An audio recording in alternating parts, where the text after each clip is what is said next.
like you're going to stay here in this body, we're going to praise the Lord. You know, so that's how I encourage. Say that a little louder. Say it again. The people in the back. Well, the people in the back, you have to speak to that illness. Speak to that illness.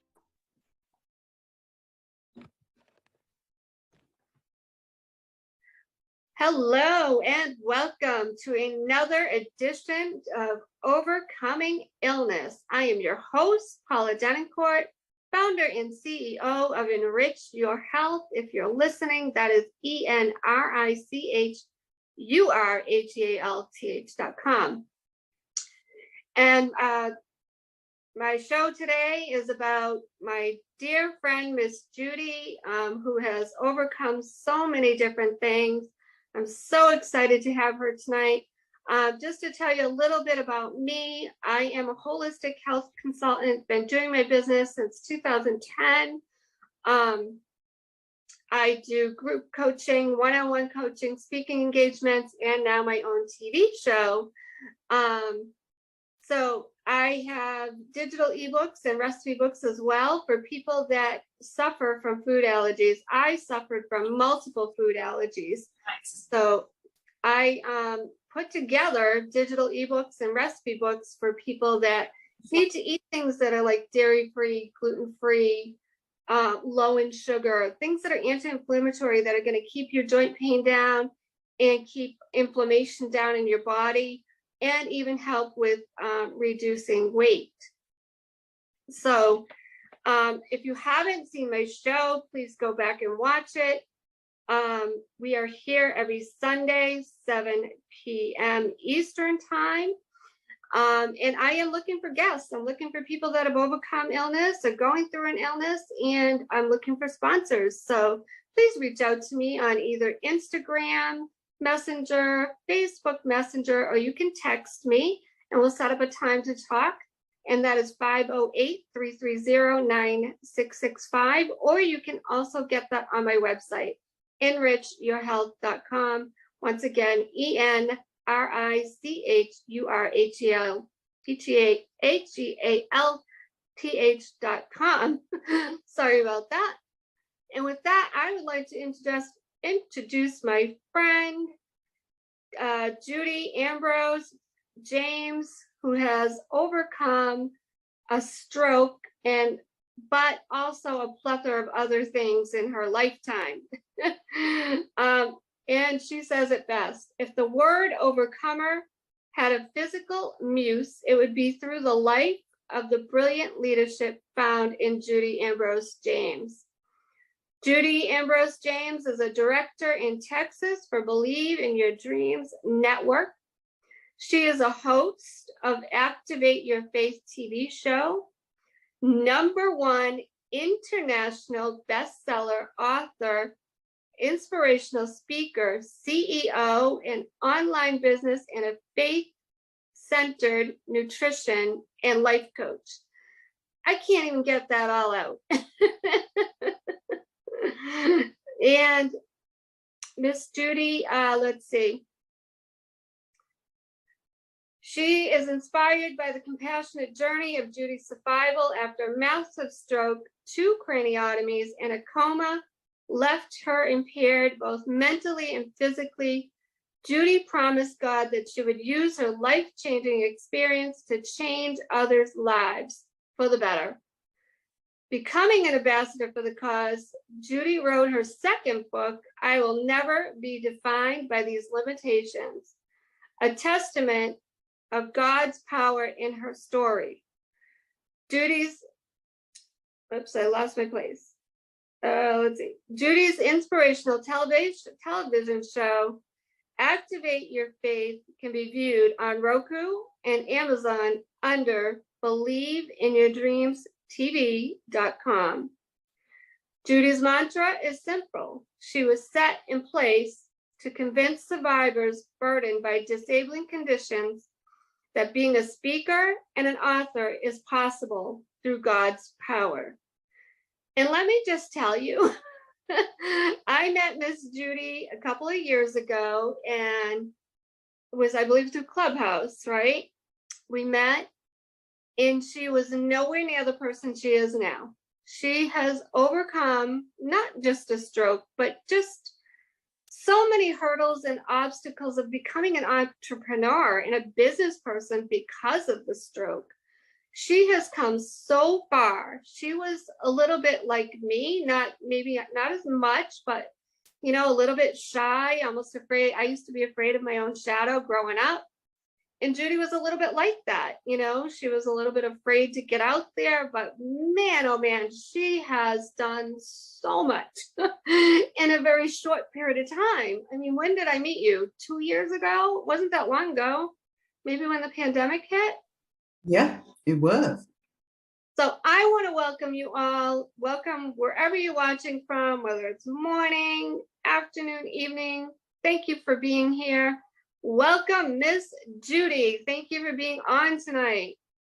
Paula, thank you for having me. And yeah, it has been it's been over 2 years. A little over 2? Yeah. Yeah, and when I met you, I was nothing compared. I was on a journey to activate the faith of the masses. And so I was starting on my first book, and it was anthology. That's yes, that's Wow. where I met you. I was getting involved in an anthology with Wow. Darlene and Tanya. Yep. That's where we met. Wow. So let's go back a little bit. Tell us a little bit about Judy. Where did you grow up? Tell us just a little bit about your background, your family, a little history there, and then we'll go into your illness. Okay. Well, I grew up in a town called Pass Christian, Mississippi, a very, very small town on the Gulf Coast. And the only way that people know about the city is because Robin Roberts was born there. Wow. Yeah. Everybody knows that and she has been a very good communication of our town, made it come to life. Oh, wow. Say the name of it. What was the name of the town? Pass, Pass, Christian, Mississippi. Oh, wow. Okay. Yeah. And we're an hour from New Orleans. And did you have a lot of brothers and sisters growing up, or? Well, I had one brother and 2 sisters. He and I were the oldest. And so we loved our life. It was a simple life.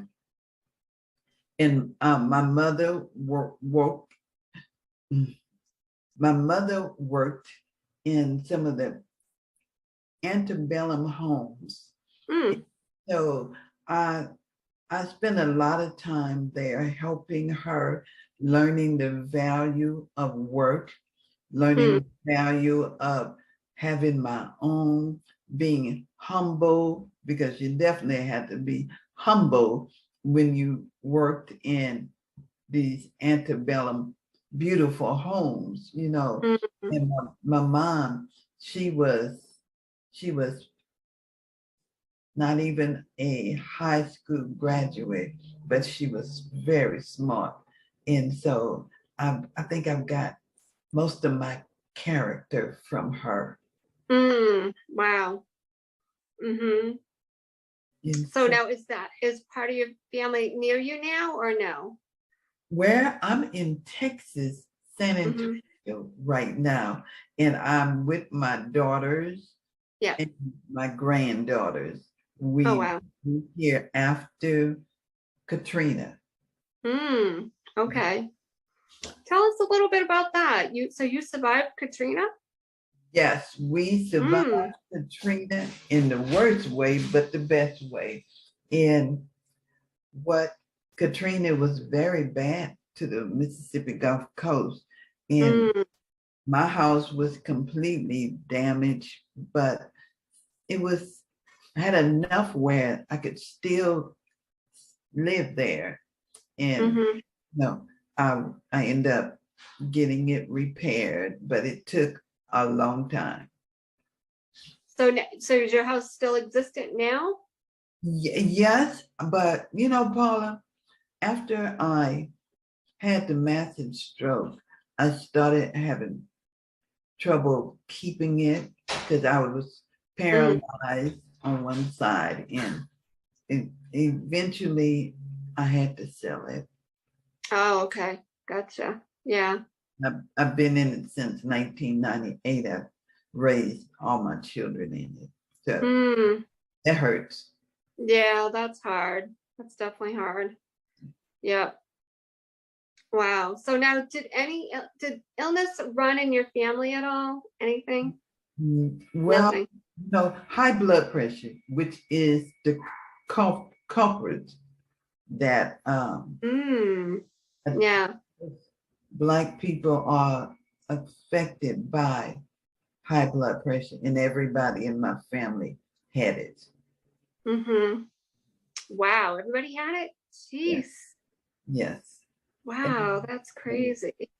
And yeah, so I I was not surprised to have it, and I did uh, at an early age, 19, 20, I knew I had high blood pressure. You knew you had high blood pressure at the age of 19 or 20. Say that again. I My goodness. Yes, I at 19, I was diagnosed with high blood pressure. And of course, I was told if you do this, that, and the other, you may avoid it. But that was impossible. The type of food and the type of lifestyle that we were living at that, it was hard to uh, change the way that we were eating, and yeah. So Mm, my goodness. So did you wind up on medication at that age? yes. No, You no, did. no, I didn't. You didn't. I didn't, but I was told that I would have to if I continued. The way you're eating. Yeah. Um, In the lifestyle, because mm-hmm, I was at an early age, I got married, mm-hmm, and that lifestyle did not help with the mm-hmm. effort. Stressful. Yeah, Yeah. stressful. Mm-hmm. Mhm. So how long were you married? Oh, about 8 years. Mm-hmm. Yeah. And it was just not a healthy marriage. No, it was not. It was a very stressful marriage, and I had 2 children out of the marriage, and uh, I I knew because my doctor even said if you don't get out of the situation that you're in, you're gonna have a very high blood pressure Hmm. rest of your life. Because at that, Wow. yeah, because he had told me before that if I, changed my lifestyle somewhat as eating habits, and I didn't drink. I had no desire to drink. It was definitely the stress Hmm. that was that led to high blood pressure for good. Wow. Yeah. I'm still blown away that you had, not only did you have high blood pressure at the age of 19 or 20, but you found out. That, that's huge. Like what kid, I mean, you're a kid, 19, 20, you're a kid, knows they have high blood pressure at that age. Yeah, Crazy and to me.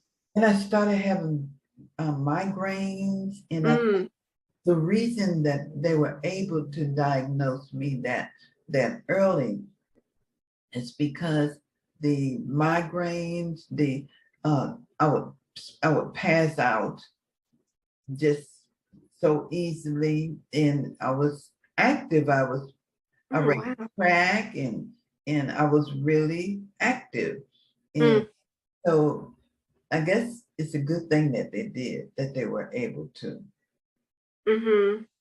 Wow. That's just mind blowing to me. Yeah, yeah.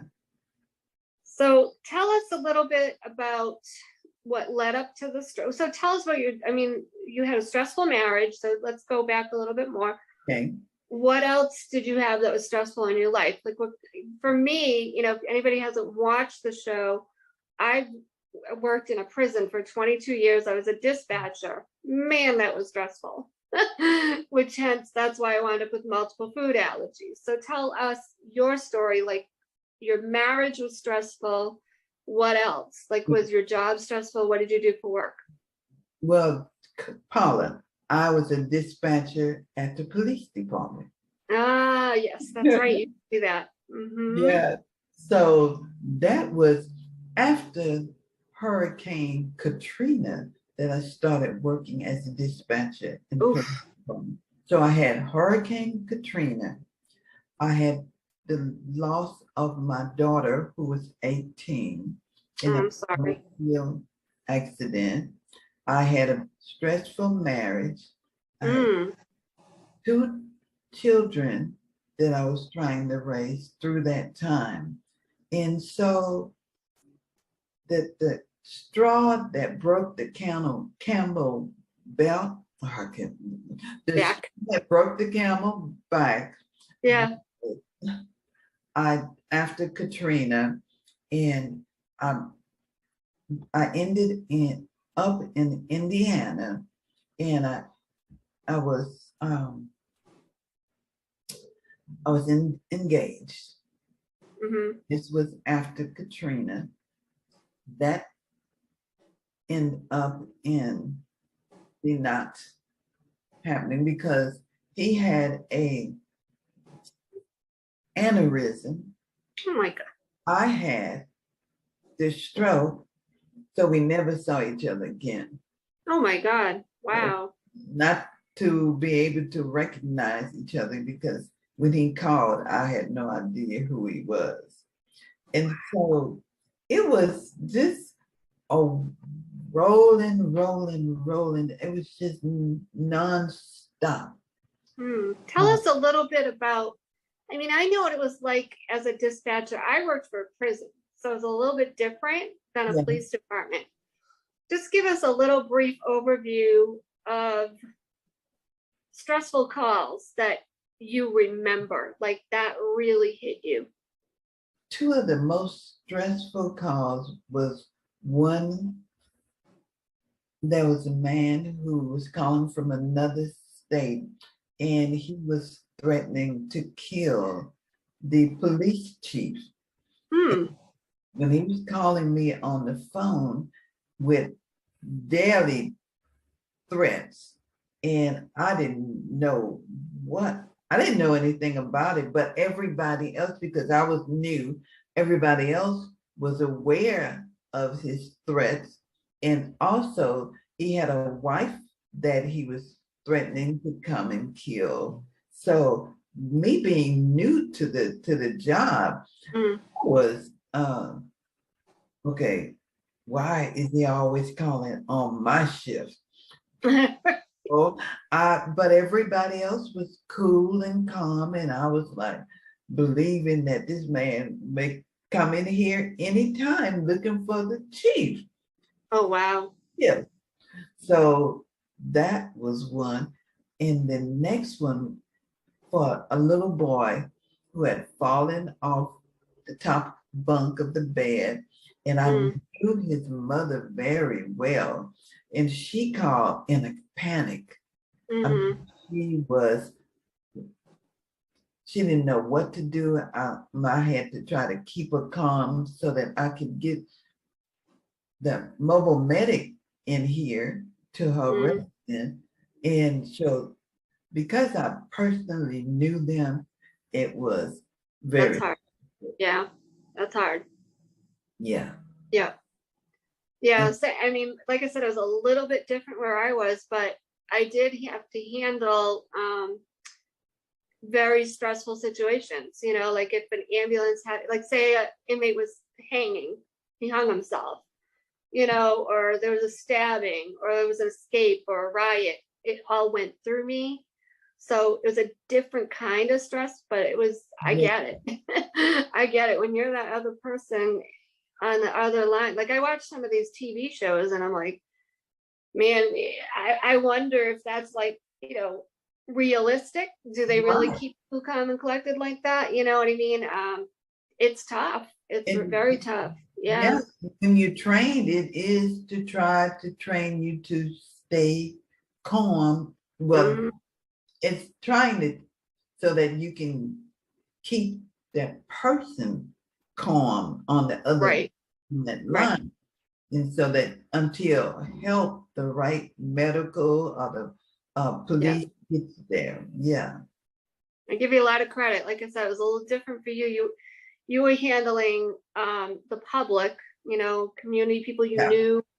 Me, I just had to have these officers' backs, most of the Yeah. time, them or of course, the inmates' lives were at hand. But yeah, it was just, I just thank God that He got me through it, and nobody ever died on my watch. Nobody ever was even really that injured on my watch, I have to say. Yeah. And I've seen a lot of people get injured, but it wasn't when I was on. You know Yeah. what I mean? For the Right. most part. I don't even know how I did it, Judy. There were times I was in that room by myself, 3 to Yeah. 11. 3 to 11 is a tough shift. I don't care if you're in a police department or a jail. Mhm. I couldn't do it again. Right. Me either, Paula. I would not Can't. Yeah. do that again, but I'm glad that I got the experience. I don't know Mhm. where I'm gonna use it again. I hope I don't, but we never I know. have, my gut tells me, or God's telling me, at some point with all that's going on in the world, I wouldn't be surprised if people like you and I are called to help in Yeah. emergency situations again, Yeah. because we have that training. But I Mhm. don't think it'll probably be just a volunteer thing. I don't think it'll be as stressful because I'll have so many other people doing it. It'll be a different situation, but I have a feeling we're going to be called to it again. I don't know, Well, Judy, but you I know, don't know for sure, but it wouldn't, no, yeah. Paula, I feel like I have been called again. Just this Activate Your Faith show. I Hmm. had when I'm interviewing different guests and they're Mm. telling me their stories, and I'm reliving because I've had guests who tried to commit suicide. I've had Wow. guests who almost died because of whatever the reason, and they activate their faith and Mm. they know that only God, if it was not for God, they wouldn't be here. Yeah. So yeah, I feel like I'm called to tell their stories. Oh, yeah, absolutely. You definitely are. So tell us about that. We've talked about all the stress in your life and what led up to the stroke. Well, actually, before we go to that, let's talk a little bit about the stroke. When did you have the stroke? Were you still a dispatcher? What was going on in your life? Yes, I Give us was a little details about that, and then we'll talk about Activate Your Faith. okay. Well, as a matter of fact, I had just started dispatching about 3 months Mm-hmm. when I had the stroke. And, but all the other events in my life, the death of my daughter, losing Mm-hmm. my business, my relationship at home, all of that led up to me having the stroke. And, but you know what, Paula? I think that if I would not have had the stroke, something far worse would have happened because it was just a, a, a boulder. I was just, everything that was happening was worse than the previous. Mm. And I just couldn't see nothing good happening in my life. It didn't look like it to me. Mm. And I think God just temporarily put me out of the just out of range so that he could spend some time remolding me, putting me back together. And I've never been happier than I was tonight, because I was always trying to do all things for everybody. I was running around trying to help everyone. And quite frankly, I was tired. Yeah. Was tired. Mm-hmm. But I would not have stopped unless somebody else stopped me. Yeah. And I believe that that was God when I had that. I say that all the time. Like I ask people, ask yourself, we don't sit up at night wanting to be ill. I didn't want to get multiple food allergies. But for me, it was like, if you don't quit, I'm going to quit for you. My body was saying to me, if you don't quit this job, I'm going to quit for you. That's what it was for me. Everybody's different, but sometimes we get these illnesses, like you say, and I said this on one of my last shows, you were the nurturer. You were always taking care of everybody. It's like, okay, that's it. It's my turn.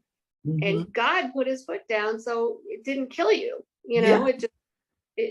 Otherwise it might have. I was just watching one of my old shows and I said it right on there. I could have been 6 feet under. Yeah. Yeah. I get it. Yeah. I totally get it. And one day I always talk to God 3 o'clock in the morning. That's our time. That's the time that I wake up. But this particular morning, when I was downloading in me whatever I felt like he was telling me, this is what I wrote, Paula. God said, you are not disabled.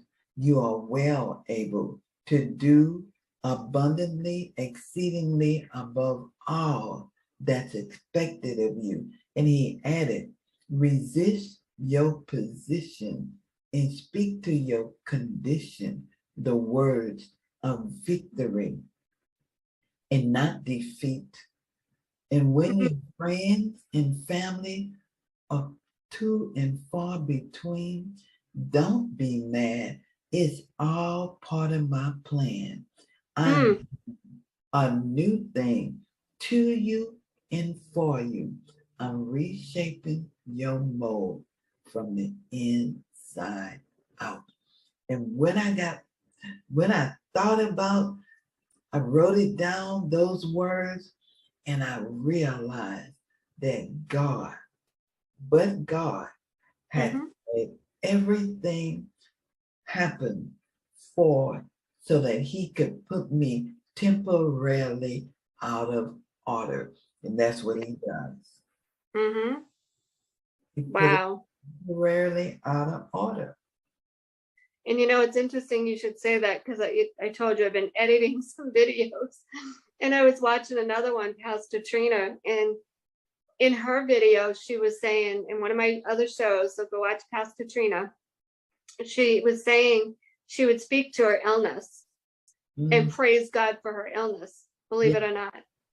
Not like, why am I ill? But she would praise God for her illness. Yes.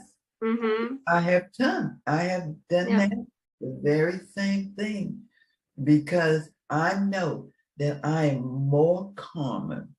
I am more into myself and my needs. I didn't have time to worry about what I needed because I was too busy taking care of everybody else. Yeah, everybody else. Yeah. Wow. Well, we're glad you're still here because you are like moving mountains. Paula, thank you. You are moving mountains. So tell us about, what is the story behind Activate Your Faith? And that is just growing exponentially by the day. Yes. Activate Your Faith came after I had the stroke.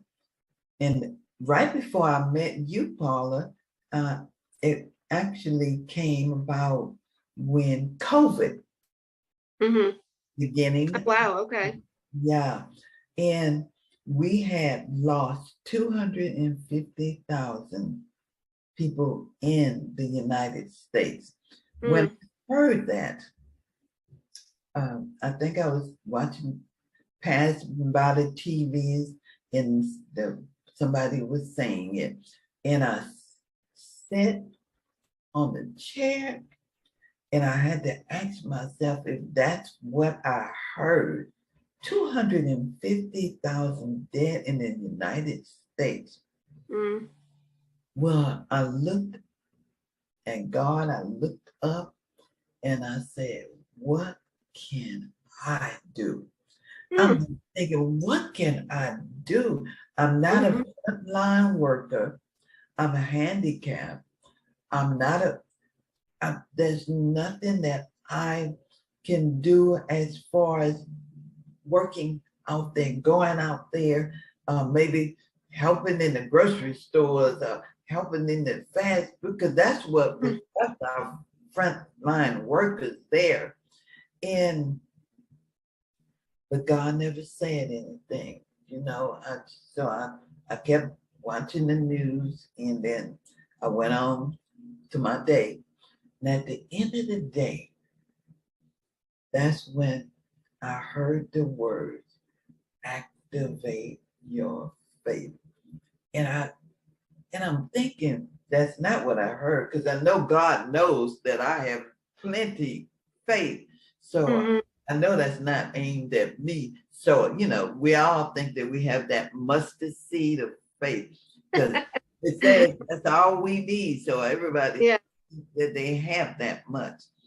And so, but what I did figure out by the end of the night, because it stayed on my mind, was he wasn't telling me that I needed to activate my faith. He was telling me that I needed to get the word out to the people, to the man, to activate their faith.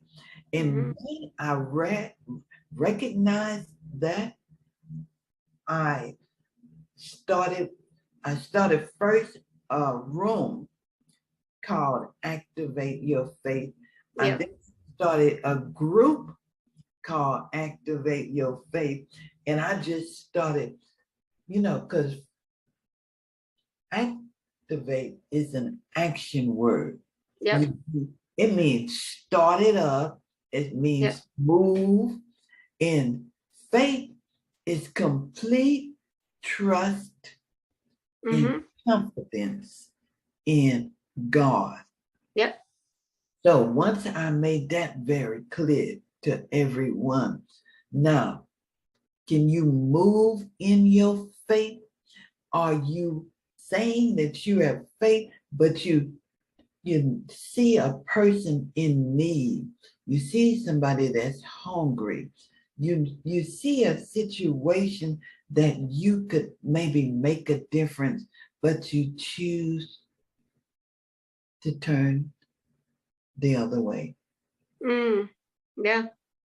Faith, do you really have? What faith without works is dead. It takes work in your faith to actually make a difference. And that's where my activate your faith came from. It was my mantra, you know. It was just, it became part of me. That's incredible. Like even on our I'm on a prayer call, it's called the Prophet's Corner every Sunday. And Prophet Keith Douglas, he's been drilling it since I can remember. I mean, for years, he's been drilling this into our head. Faith is a belief in God and his word. And even this Sunday, he kept saying, faith is what? Faith is what? That's right. And he just keeps drilling it into our heads. And I think as much as we want to say we have faith, there's always a little smidgen that we don't always, we just don't. There's certain things that happen, or like you said, that we don't do, we're not obedient, Mhm. whatever it is, you know what I mean? But sometimes I don't think we have as much faith as we think we do. You know, I moved to North Carolina on a leap of faith, but man, that was not easy. And he No, never I said got a little it. nervous, to be honest with you. I'm like, where the heck am I gonna live? What am I gonna do? You know? Even now I'm renting. I don't know what tomorrow brings. You know what I mean? I have faith that God's got me, but there's always that little smidgen, like, Yeah. God, what's, you know, what now? What, you know what I mean? Like, Right. We want to no. You know, we're a microwavable generation. We want everything quick, even easy. from God. Even Yep. from God, we want it. Yep. We want at least a sign that it's coming. And yeah. Just give us a sign, God. But the faith comes when you don't know. Faith is Exactly. believing Yep. that is, Provide. even though we don't see it. Yep. That's what it's about. And Yeah. I'll tell you, he's been so good to me. He's provided me, you know, people losing jobs, he provides me a job. I mean, I can't even, you know, here's another thing, close to faith is being fruitful. Prophet Anise, another person, I'm in her prayer group, prayer wall on Facebook. Mm-hmm. She was saying so many of us relate being fruitful to having money, right? To having, you know, all the things we want or need. And she said, think about it. Are you fruitful? And Yeah. we're looking at it as it like by the money coming in.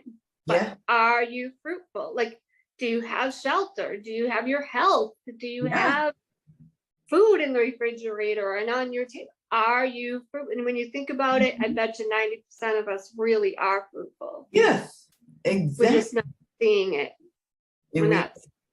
Mm. Yeah, it's similar to the faith. It's you know what I mean? I was Mhm. like, wow, that really hit home saying that. Right. Yes. You know? And we are, like you said, if we actually think about it, all that God has given to us, all Mhm. that we have, you know, because I tell my little friends on TikTok all the time. You know, I tell them all the time, think about it. When is the last time that you ain't hungry? When is the last time that you didn't know where your next meal was gonna come from? When's the last time you didn't know where you're gonna sleep? Yeah. We are fruitful, and Mhm. God is always, He's there. Yeah. He's there. He's never out of range. All you have to do is ask. Yeah. Seek Him. Yeah. And so, the other thing we prayed once a few years back, just call after call after call, was Psalm 119, 133. God, order my steps. And that was what I prayed for when I went to North Carolina. I was like, what are my steps, God? Man, he just showed me the way step by step. And even now, you know, with different things in my life, I'm like, God, you showed me step by step how to get to North Carolina. I need you to keep doing that. You know, like show me step by step what I need for my businesses. What do I need for whatever it is, you know, guide my steps, you know. And you know He's already ordered out steps. So Oh yeah, it's like already there. you don't have to go out there and see, let's see, what's Paula gonna do today? Yeah, he already know. And Yeah. the same for me, I agree with you heartedly, Paula, because when I seemed like when I got to a junction, and there was always someone, when I got tired, there was always someone to come and say the right things to recharge Yeah. me and Yeah. up and going again. I love the way he does that. And there's Yeah. big people that you don't know. Right. Oh yeah. There's time we get tired. Yeah, definitely. Oh, And we question things, but there's a reason behind it. Mm-hmm. yes. Yep. There are assignments. People are assigned to us, even if it's for, sometimes, for example, I work a full-time job. Well, there's people assigned to me through that full-time job. It's assignment for right now. It's Uh-huh. not, sometimes we look at it as like, oh, I just got to pay the bills. No, there's more to it. There's more to it. That's right. Yeah. I mean, it's not, you may not be doing it forever, but there's so much more to it. And you got to learn to perceive things differently, like activating your faith. Look at the reason behind it differently, Like I heard somebody talking about, she was stopped on the highway and it was kind of going into a little bit about the racial profiling and that type of stuff without really saying it, but I was getting it. You know what I mean? Right. And I said, well, maybe that police officer just needed prayer. You know what I mean? Maybe I remember when I was pulled over, that's what I did. I went into prayer for that police officer. I know they're not all great. I know there's good ones, there's bad Oh, ones, everywhere. but right now they need prayer. There's a lot going on out there, and we're only seeing what the media wants us to see, or what even sometimes bystanders want us to see. We don't always know the whole story, and you can't judge it by every video you see. So they Yeah. need prayer. There's good ones and bad ones. I worked with them. Trust me, I know. I did. But yeah, and yeah, but I just wanted to share that. Sometimes you have to look at things, a little differently, and you don't always see it. You just have to look at it a little differently. Right. So, all right. So activate your faith. So when I first met you, that was just getting started. You were just kind of talking about it, just, starting your own rooms on it a little bit here and there. Then you started with the merchandise. And so you've got t-shirts, and I love some of your merchandise. And then from there, you've written books. Tell us about your books. What Yeah. books do you have? Yeah. Well, my first book was not right, but about a year, in the same year of my stroke, Mm. the speech,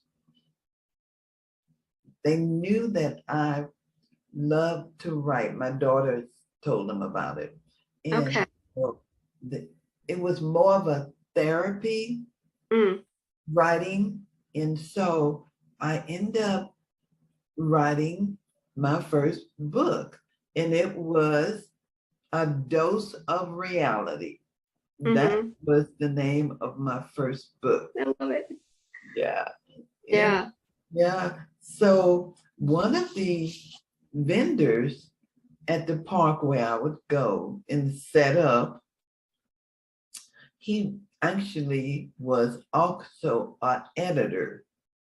And he would go around taking pictures of everybody. He was also into photography. And he said, Miss Judy, what's the next thing? Because I had t-shirts already. If you can't find a reason to smile, borrow mine. That was my t-shirt. Yeah. Yeah. And after that, he asked me, what's next, Miss Judy? And I said, I don't know. And I said, but I have been writing on this book, and I don't know if it's going to be a book or what it's going to be. I've just been writing. He said, well, let me take a look at it. And when he took a look at it, he said, I think this should be we're going to make this and turn this into a manuscript. And then we're going to go from there. That was the new people. Yeah. That was the beginning. Wow. Now, did you write it, or were you like verbally? You did write it. Wow. Like, yeah. Yeah. I one hand typed it. With my one hand. Yes, I did. Wow. Because there are easier ways now. Like my friend, she wrote a book, but she had to do it verbally. Like she did it, recorded it, and then got it to print. Yeah. Mm-hmm. For me, the challenge was I was always right-handed, and now I had my left hand, and it was a challenge to use my left hand in anything that I was doing. And so when he started me to remembering, because I had short-term memory loss, Mm-hmm. and so it was everything was so exciting just to get something back, after that Mm. stroke. So it was exciting for me to be able to type, and that was why I wanted to type my manuscript. That's incredible. Like I just remember writing my book and it was only a chapter. It's an anthology. And I remember, like it's daunting just to, you know what I mean? Like, Yeah. I can't imagine doing it like with one hand. It's, oh my goodness. And it wasn't even a whole book. Yes, Paula. Yeah. And I cheated. Like I did a little bit verbally, Yeah. but that can kind of be a pain because you do have to go back and fix, whatever it didn't take, but it helps to get some of your ideas out there, Right. Yeah, Right. get a little bit of a layout, but you do have to go back and fix all your errors. And wow, that's amazing. So now you've gone from the merchandise opening. If people don't know, Clubhouse is another like social media platform with audio. It's almost like podcasting. So she's opened rooms on Clubhouse, started a Facebook group, and now you have your own TV show. Yes. Yes. Okay. Tell us a little bit. You told us a little bit earlier, but tell us, like, I know, some of the guests that have stuck out for me and some of their stories. So tell us a couple of stories that have really stuck out for you with your guests. Well, I had two guests. One, she's blind, and she wasn't born blind, but she had a great career, and all of a sudden she started losing her sight, and eventually complete loss of her sight. And she had a really hard time understanding why God would let this happen in the prime of her career. And so she had a battle with God.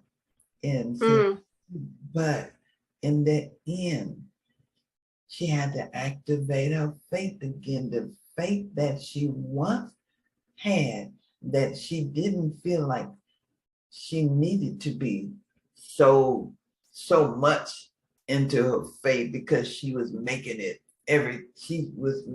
everything happen. But when she lost her sight, Oh wow. yeah, and it's a great story, that when you can be in a position and you really stop believing that it's all about what you're doing and about God, Yeah.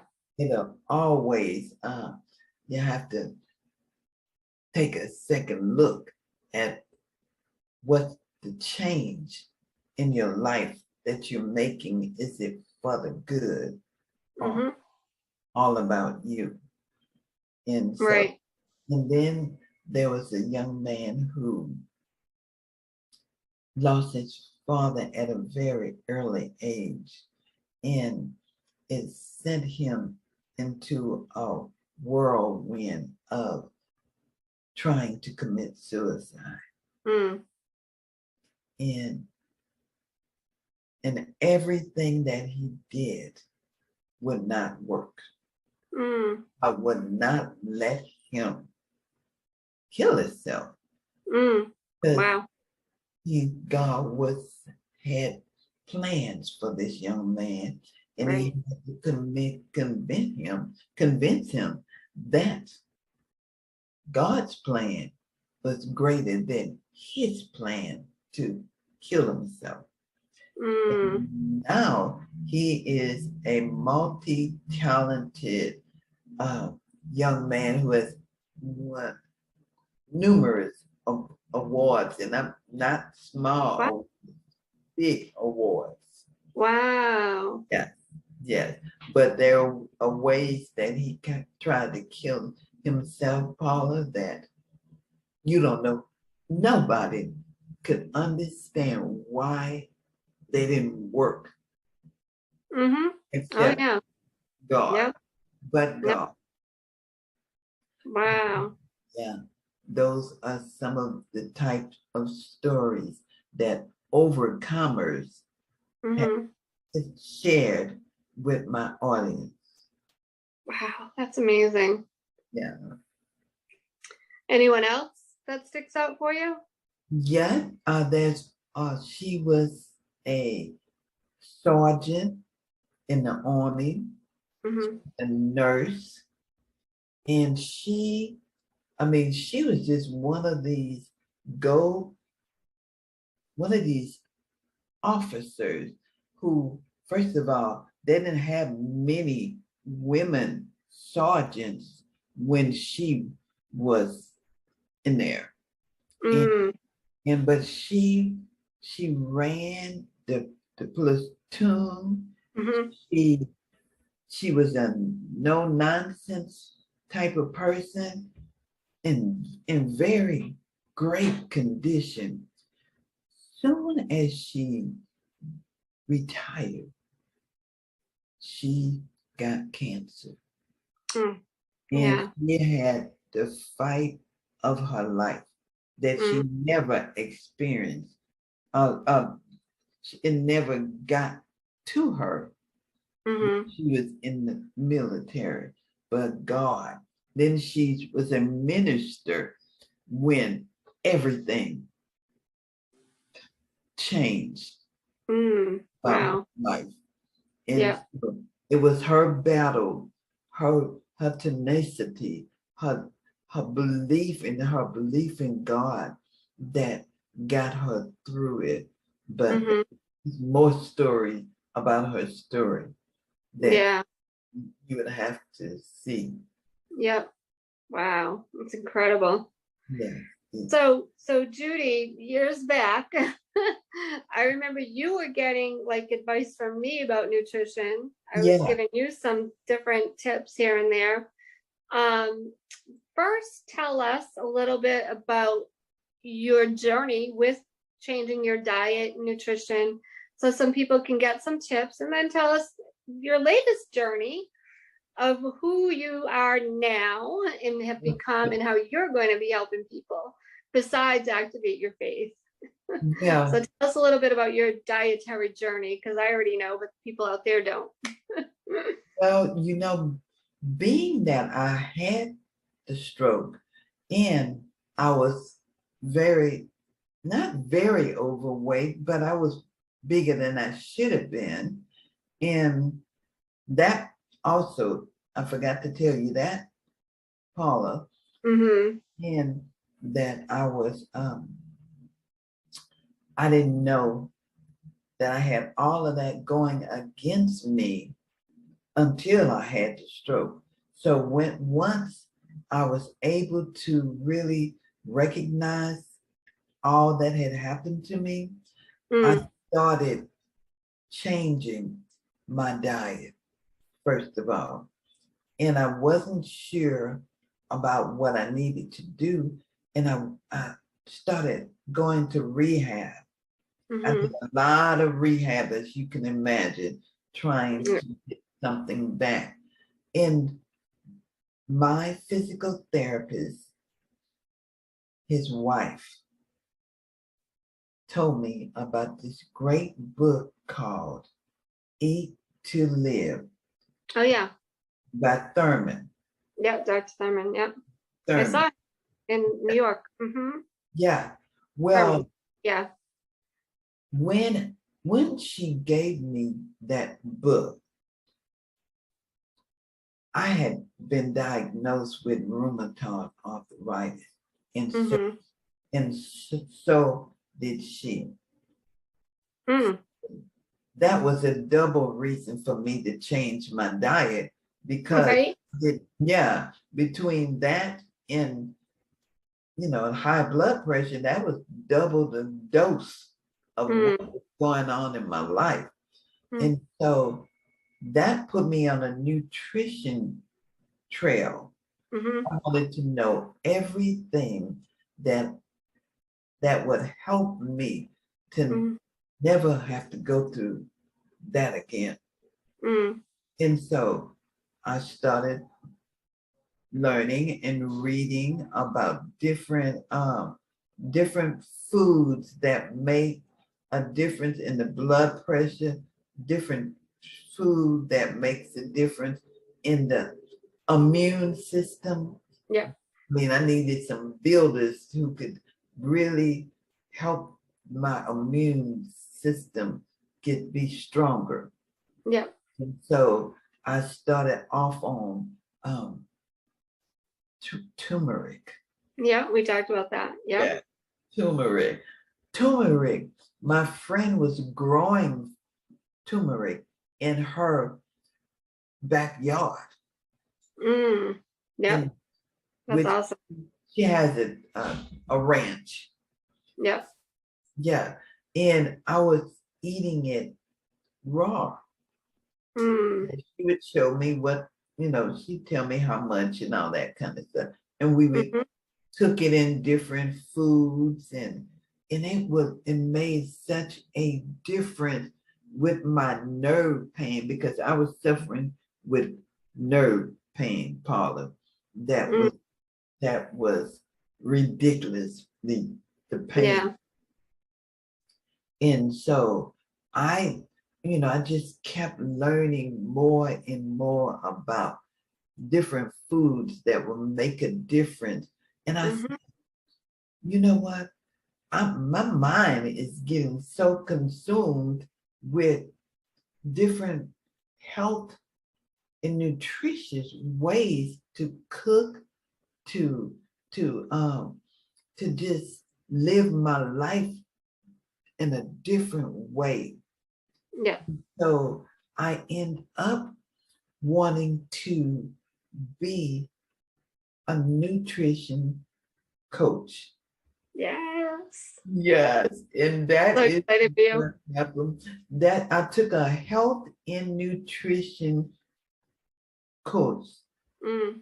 And so I feel like with the rehab, for the years and years of rehab, learning different health and exercise, I that would help anyone because my dream is to help those with disabling conditions Yeah. who are stumped where they are and who don't believe that they can get from point A is after they have the stroke to point B where everything life is so different. Right. I love my life right now.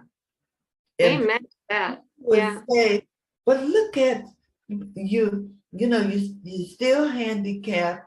You still, I said, no, I'm not handicapped at all. Yes. There's nothing about me that's handicapped. And let me tell you, there is nothing that I can't do that Right. I want to do. I may have to do it differently than I was used to.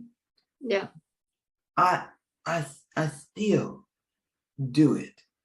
Mm-hmm. And Yeah. so when I saw the course to get my certification. Which that amazing that you did that. Yeah, I said, oh, okay. That's the next step that I needed to do. And I did it, Paula. Wow. I'm just so in awe of you. So we probably only have a few minutes left. So before we run out of time, tell people how they can reach you, because I can't help everybody. You help a certain type of people. So how can they get in touch with you? How can they watch your TV show, the books you have available? We could probably do a whole nother episode, but tell people how they can reach you before we run out of time. Okay. My email address is activateyourfaithandlive@gmail.com. And I have also Activate Your Faith. I have a group on Facebook, and I also have, let me see, I think those are the two. No, I'm sorry. Believe in Your Dreams TV.com, where you are going to be able to watch Activate Your Faith TV show. Believe. Yeah, what platforms are that on? Is that on? It's on main ones are Roku, and Amazon. Okay. Yeah, it's kind of like this show. Yeah. Okay. Well, Judy, this has been such a pleasure. I just really enjoyed having you on tonight. This has been amazing. I am just looking forward to seeing you do even more. But like I said, all of a sudden I'm looking at Facebook and she's posting, I am now a life nutrition coach. And I'm like, when the heck did she find time to do that? What? I nearly fell over, Judy. I'm like, no. Yes. But then, God shows you different, and he showed me that. And wow. It all goes together. Yep. I can't wait to see how much more that you do. But I'm excited for it. I'm really excited for it. Yeah. So I want to thank you again. This has been a pleasure. If anybody out there is going through an illness, overcoming an illness, it could be a spouse, parent, doctor, nurse, apostle, pastor, anything like that. We need your stories. Judy needs your stories. I need your stories. We both do for both of our shows. You can be on both of our shows, whatever. Because they're similar type shows with similar type, I don't even know the word for it, motivation, inspiration that people need, because they're out there, whether they've had a stroke or they've going through cancer or COVID, whatever it is, they're feeling down on themselves. They need to know how to get back up and what they can do. Yes, we need to connect to God, but sometimes we also need other people and what they're doing and how they're getting through it, how they've gotten through it. So I want to thank everybody for being on tonight. Once again, you can go to my website, enrichyourhealth.com. I've got free resources there, or free reversing illness ebook and 6-day immunity meal plan guide. That's in the store. And just some digital ebooks and recipe books if you need help with diet. So thank you again, Judy. It's been a pleasure.